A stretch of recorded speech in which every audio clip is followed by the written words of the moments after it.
स्वागतम सुस्वागतम। स्वागत है मित्रों आप सभी का हमारे YouTube चैनल हिंदी साहित्य में। स्वागत करता और आपके मंच संचालन करता है टी निरंजन।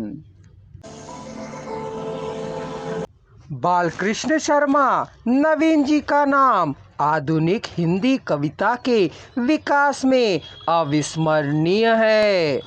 वे परंपरा और समकालीनता के कवि माने जाते हैं।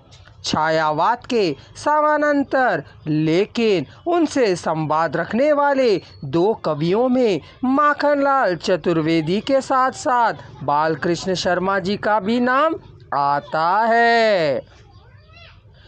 बालकृष्ण नवीन जी का जन्म 8 दिसंबर 1897 ईस्वी भयाना ग्राम ग्वालियर में हुआ। उनकी कविता में स्वच्छंदतावादी धारा के प्रतिनिधि स्वर के साथ साथ राष्ट्रीय आंदोलन की चेतना, गांधी दर्शन और संवेदनाओं की झंकृतियाँ समान ऊर्जा और उठान के साथ सुनी जा सकती है। नवीन जी ने अपनी काव्य प्रतिभा के बल पर बहुत जल्दी ही हिंदी के बड़े कवि की हैसियत में अपना नाम कमा लिया था।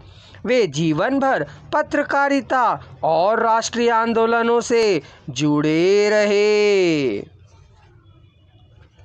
उनके पिता जमुनादास शर्मा वल्लभ मत के अनुयायी थे और नाथद्वारा के मंदिरों में पुरोहिती करते थे। अंग्रेजी मिडिल तक की पढ़ाई नवीन जी ने ग्रहण जनपद के परगना स्कूल में की। मिडिल के बाद आगे की पढ़ाई के लिए उन्हें ऑन भेजा गया और ऑन के माधव कॉलेज में प्रविष्ट होकर मैट्रिक की पढ़ाई पूरी की। बालकृष्ण शर्मा माधव कॉलेज उज्जैन के अपने अध्ययन काल में ही युगीन साहित्यिक वातावरण और राष्ट्रीय आंदोलन की हलचलों में पर्याप्त दिलचस्पी लेने लगे थे और उन सब का उनके युवा मन पर एक प्रभाव भी दर्ज हो रहा था। शर्मा जी के साहित्यिक जीवन की पहली रचना थी एक कहानी जिसका शीर्षक था संतू। इसे उन्होंने छपने के लिए सरस्वती में भेजा था। इसके बाद वे कविता की तरफ रुखसत किए। जीव ईश्वर वार्तालाप शीर्षक की कविता से हिंदी जगत इन्हें पहचानने लगा। इन सब से अलग वे स्वतंत्रता आंदोलन में भी हिस्सा लेने लगे। महात्मा गांधी के असहयोग आंदोलन में भाग लेने के लिए अपनी पढ़ाई तक छोड़कर वे राजनीति के क्षेत्र में आ गए।